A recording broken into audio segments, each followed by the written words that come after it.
Hala ko nga buslot na sa doon, nagbabalik. Awa na. Murag magbahig na siguro ning okoy ug mga good items.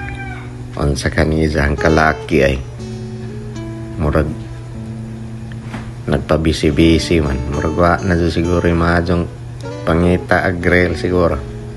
Wa dyan siguro kasweldo ni Rels. Yati na hinihine manonig kapurma noon.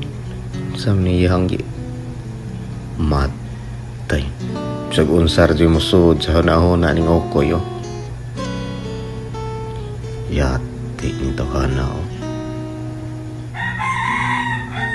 Mga good item mo po din ni dyan pang purma oh. Hala. Bigas lang. Murag sapat na. Tanawa oh. Dali arang nakakamada sa ukoy oh.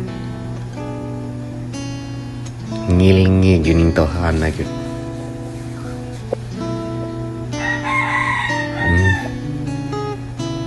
Yate. Mga good items kaayo eh. Kuya gagirada ni hungaw buslot. Kaya share na laman na ninyo. Good item na. Tamaan mo.